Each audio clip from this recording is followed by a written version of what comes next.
Mr. President, how imminent is an Israeli strike on Iran? Well, I don't want to say imminent, but it looks like it's something that could very well happen.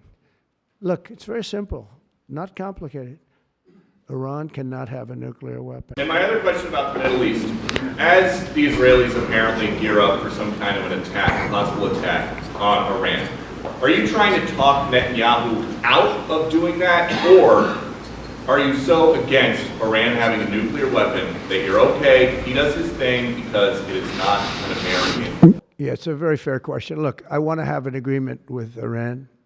We're fairly close to an agreement. We are fairly close to a pretty good agreement.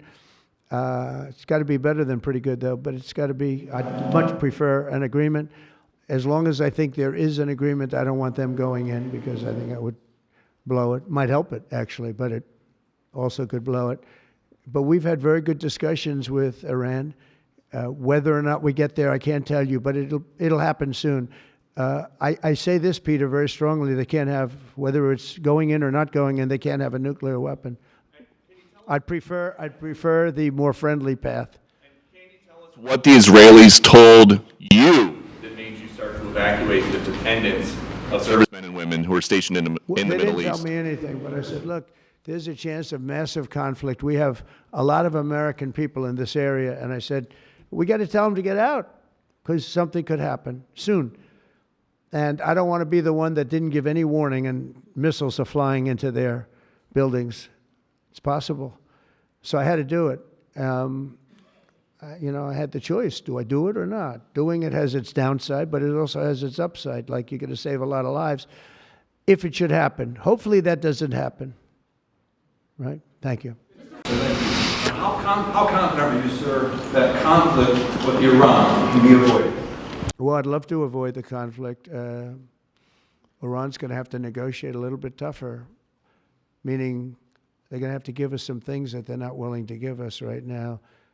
I'm the last person. I've kept us out of wars.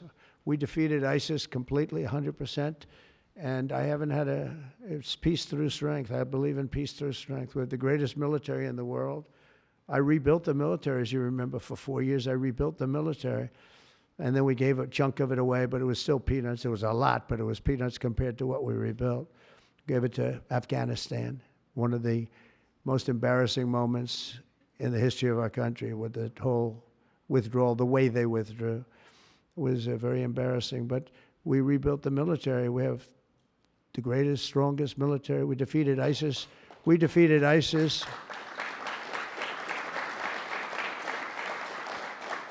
We defeated ISIS in 4 weeks. It was told to be 5 years. It was going to take 5 years, anywhere from 4 to 5 years. We did it in 4 weeks, with, by the way, headed by the general who's now the head of the Joint Chiefs of Staff. That's why he's there.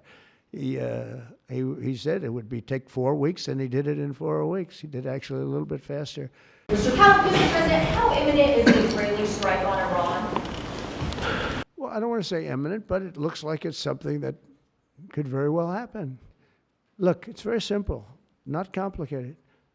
Iran cannot have a nuclear weapon. Other than that, I want them to be successful. I want them to be tremendous. We'll help them be successful. We'll trade with them. We'll do whatever is necessary. You know, I stopped a war between India and Pakistan.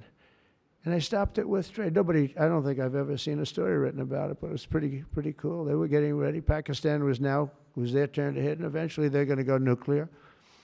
And I stopped it. I called each. I respect each leader greatly. I know them.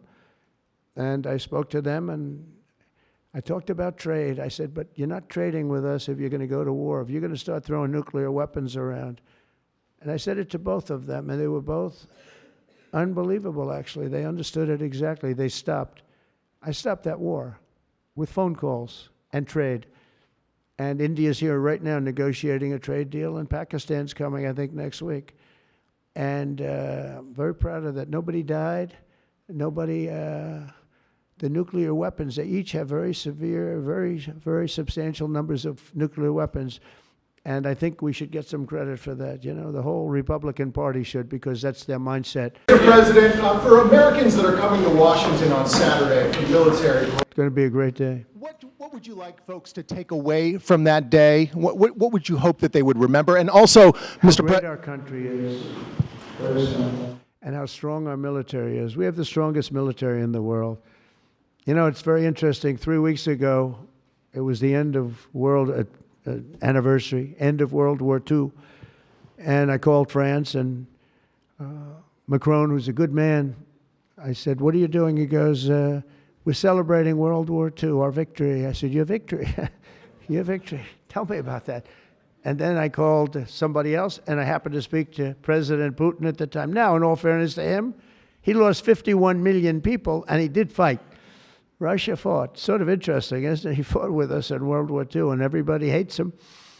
And Germany and Japan, they're fine. You know, someday somebody will explain that, but I like Germany and Japan too.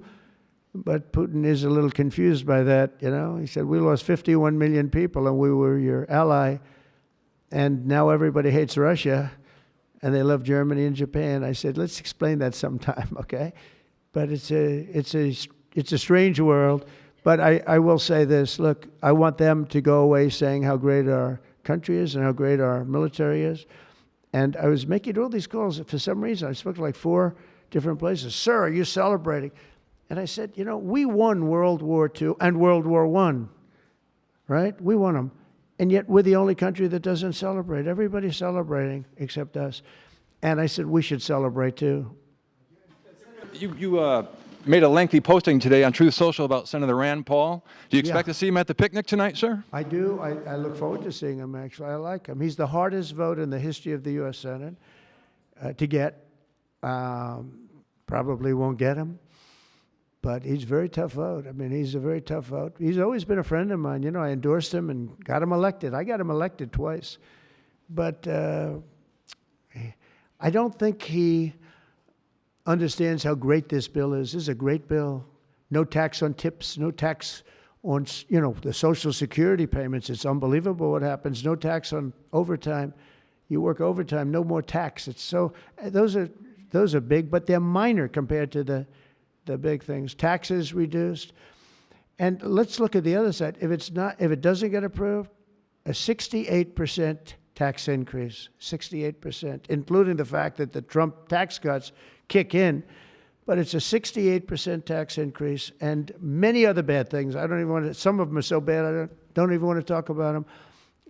I think it's one of the greatest bills we'll ever pass in this country, and I think that Leader Thune and this gentleman right here, what he's gone through on this with, you know, we started off with a majority of 1, now I guess we have 7, so it's like easier, but it's really sort of 3. It's 7, but it really equates to 3, right? And we have great support. I mean, I can't tell you, I can't guarantee, but when you have a majority of essentially 3, where you can't lose anything more than 3 votes, and you get it passed, it's pretty amazing. And I think it's going to haunt the Democrats because most of the bill is common sense.